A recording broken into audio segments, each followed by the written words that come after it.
ఇక hot topic ఉన్నటువంటి కవితకు నో బెయిల్, ట్రయల్ కోర్టుకు వెళ్లాలని చెప్పిన సుప్రీంకోర్టు 6 వారాల్లోగా కౌంటర్ దాఖలు చేయాలని చెప్పి ఈడీకి ఆదేశం. ఢిల్లీ లిక్కర్ స్కామ్ కేసులో ఎమ్మెల్సీ కల్వకుంట్ల కవితకు బెయిల్ ఇవ్వడానికి సుప్రీంకోర్టు నిరాకరించింది. కవిత రాజకీయ వ్యక్తి అయినందున ఆమె పిటిషన్ను నేరుగా స్వీకరించలేమని, బెయిల్ ఇవ్వలేమని స్పష్టం చేసింది. ట్రయల్ కోర్టును ఆశ్రయించాలని తేల్చి చెప్పింది. లిక్కర్ స్కామ్ కేసులో ఈడీ తనను అరెస్టు చేయడాన్ని, కస్టడీలోకి తీసుకోవడాన్ని సవాల్ చేస్తూ కవిత సోమవారం సుప్రీంకోర్టులో పిటిషన్ వేశారు. సోదాల పేరుతో ఈడీ అధికారులను తనను అక్రమంగా అరెస్టు చేశారని, సిబిఐ స్పెషల్ కోర్టు తనను కస్టడీకి అప్పగించడం రాజ్యాంగ విరుద్ధమని పేర్కొంటూ 537 పేజీల పిటిషన్ను ఆమె దాఖలు చేశారు. అయితే చాలా మందికి కూడా ఒక్కసారి మీరు చూడొచ్చు, 537 పేజీల పిటిషన్ ఆమె ఎట్లా దాఖలు చేస్తారంటే, కొన్ని చిన్న లాజిక్ ఏంటంటే ఆమె దాఖలు చేసుడు కాదు, అది ఎట్లా అంటే కొంచెము వాళ్ళ అడ్వకేట్లు దాఖలు చేస్తారన్నట్టు. 533 పేజీలు ఎప్పుడు రాసింది ఈమె, కవిత ఎప్పుడు రాసింది, ఎప్పుడు చేసింది అన్నట్టుగా అనుకునేరు. మళ్ళీ అట్లేముండదు. దీనిపై శుక్రవారం జస్టిస్ సంజీవ్ ఖన్నా, జస్టిస్ బేలా ఎం త్రివేది, జస్టిస్ సుందరేష్తో కూడిన ధర్మాసనం విచారించింది. ఈడీ తీరు కలచివేసిందని చెప్పి కవిత లాయర్లు చెప్పినటువంటి మాట. కవిత తరపున సీనియర్ అడ్వకేట్లు కపిల్ సిబాల్, విక్రమ్ చౌదరి వాదనలు కొనసాగించారు. తొలుత సిబాల్ వాదనలు ప్రారంభిస్తూ హైకోర్టుకు వెళ్లాలని మాత్రం సూచించొద్దని కోరారు. కవితకు వ్యతిరేకంగా ఉన్న ప్రతి స్టేట్మెంట్ను అప్రూవర్ల నుంచి ఈడీ సేకరించింది తప్ప ఒక్క చిన్న ఎవిడెన్స్ కూడా దర్యాప్తు సంస్థ దగ్గర లేదని అన్నారు. నిరుడు సెప్టెంబర్లో కవితను నిందితురాలిగా ఈడీ పేర్కొనలేదని, కానీ కవిత అరెస్టు రిపోర్ట్లో మాత్రం ఆగస్టులోనే కవితకు వ్యతిరేకంగా పలు ఆధారాలను చూపించిందని తెలిపారు. అయితే కల్వకుంట్ల కవితకు సంబంధించినటువంటి విషయంలో ఢిల్లీ నుండి కొనసాగించినటువంటి దందా, లిక్కర్ దందాలో సుకేష్ కానీ వాళ్ళు కానీ ఈ నెయ్యి రూపంలో ఇక్కడ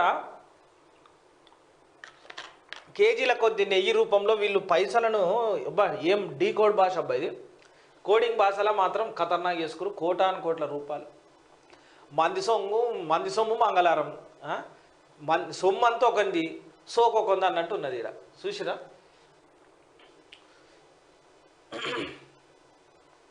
అయితే ఢిల్లీ సీఎం కేజ్రీవాల్ని అరెస్ట్ చేసినటువంటి విషయం తెలిసింది. అయితే దీని విషయంలో ఆయన చెప్పిన మాటలు చూద్దాం ఒకసారి. రిజైన్ చేయను, జైలు నుంచే పాలిస్తా, జైల్లో ఉన్నా బయట ఉన్నా తన జీవితం దేశానికే అంకితమని ఆప్ చీఫ్ ఢిల్లీ సీఎం అరవింద్ కేజ్రీవాల్ అన్నారు. శుక్రవారం ఢిల్లీలోని రౌస్ అవెన్యూ కోర్టుకు ఆయనను ఈడీ అధికారులు తీసుకొచ్చిన సందర్భంగా అక్కడున్న మీడియాతో ఆయన మాట్లాడారు.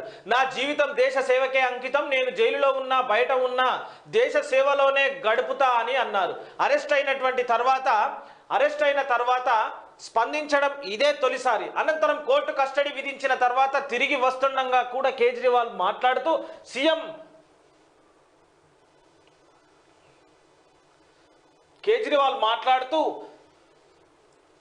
స్పందించడం ఇదే అని తొలిసారన్న. అనంతరం కోర్టు కస్టడీ విధించిన తర్వాత తిరిగి వస్తుండగా కూడా కేజ్రీవాల్ మాట్లాడుతూ సీఎం పదవికి రాజీనామా చేయబోమన్నారు.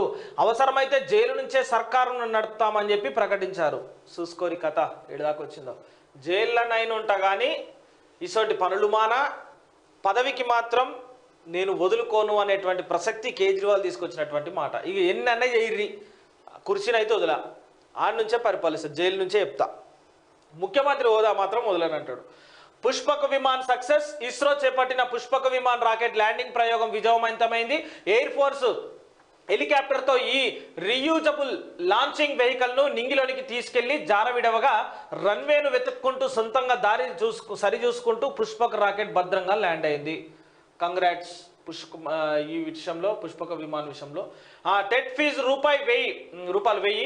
టెట్ పరీక్ష ఫీజు ₹1000గా ప్రభుత్వం నిర్ణయించింది. 2 పేపర్లు రాస్తే 2000 చెల్లించాలి. గతంలో 1 పేపర్ రాసినా 2 పేపర్లు రాసినా ఎగ్జామ్ ఫీజు ₹400 ఉండేది. ఫీజు పెంచిన అభ్యర్థులు ఆందోళన చెందుతున్నారు. పెంచిన ఫీజుతో మరి అభ్యర్థులు ఆందోళన చెందాలా? రాధికకు BJP MP ticket. Cine actor రాధికకు బీజేపీ ఎంపీ టికెట్ కన్ఫర్మ్ చేసింది. తమిళనాడులోని విరుదునగర్ నుంచి ఆమె పోటీ చేయనున్నారు. 2 వారాల కిందే రాధిక భర్త శరత్ కుమార్ తన అఖిల భారత సమత్వ మక్కల్ కచ్చి పార్టీని బీజేపీలోకి విలీనం చేశారు.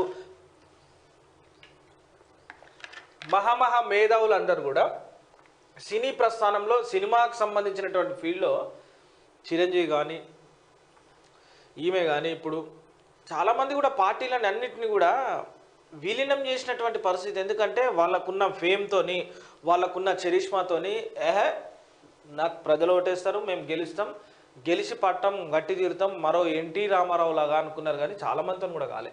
ప్రజారాజ్యం పార్టీని కూడా చిరంజీవి గారు చేయాల్సి వచ్చింది. కేజ్రీవాలే king pin, Delhi liquor scam, Delhi కోర్టుకు ఈడీ వెల్లడి. స్కామ్లో కేజ్రీవాల్ నేరుగా ఇన్వాల్వ్ అయ్యారు, కవితతో భేటీ అయ్యారు, ఆమె నుంచి యాప్కు 100 కోట్లు ముట్టాయి. ఇది 100 కోట్లు కాదు, 600 కోట్ల స్కామ్ అని ప్రకటన. 7 రోజుల ఈడీ కస్టడీకి ఢిల్లీ సీఎం అప్పగించిన కోర్టు ఈడీ ఆఫీసర్లపైనే కేజ్రీవాల్ నిఘా. గూఢచర్యం కేసు కూడా నమోదయ్యే అవకాశం. అగో చూడురిగా ఏమైపోతుంది, ఈడ అంతా ఆగమాగం చేసుకుంటారు. ఢిల్లీ లిక్కర్ స్కామ్ కేసులో Aam Aadmi party AAP convenor Delhi CM Arvind కేజ్రీవాలే తన ప్రధాన కుట్రదారుడని కోర్టుకు ఎన్ఫోర్స్మెంట్ డైరెక్టరేట్ ఈడీ వెల్లడించింది. లిక్కర్ పాలసీ అమలులో కేజ్రీవాల్ నేరుగా ఇన్వాల్వ్ అయ్యారు, సౌత్ గ్రూప్ కు అనుకూలంగా వ్యవహరించారు. ఇందుకు ప్రతిఫలంగా ఆయన ముడుపులు డిమాండ్ చేశారు. కాల్ రికార్డుల ఆధారంగా వీటన్నింటినీ మేము ధృవీకరించుకున్నామని స్పష్టం చేసింది. ఈ కేసులో సహా నిందితురాలైన బీఆర్ఎస్ ఎమ్మెల్సీ కవిత వాంగ్మూలాన్ని కూడా తీసుకున్నామని తెలిపింది. కవితతో కేజ్రీవాల్ భేటీ అయ్యారని, లిక్కర్ పాలసీ రూపకల్పనపై కలిసి పనిచేద్దామని చెప్పారు. ఈడీ తెలిసింది. కేసులో మరిన్ని వివరాలు రాబట్టేందుకు కేజ్రీవాల్ ను 10 రోజుల పాటు కస్టడీకి అప్పగించాలని కోరింది. దీంతో కోర్టు 7 రోజుల పాటు కస్టడీకి అప్పగిస్తూ శుక్రవారం రాత్రి ఉత్తర్వులు జారీ చేసింది. ఢిల్లీ లిక్కర్ స్కామ్ కేసులో మనీ లాండరింగ్ ఆరోపణలపై దర్యాప్తు చేస్తున్న ఈడీ గురువారం సాయంత్రం కేజ్రీవాల్ ను అరెస్టు చేసింది. రాత్రి ఢిల్లీలోని ఈడీ ఆఫీసులో ఉంచింది.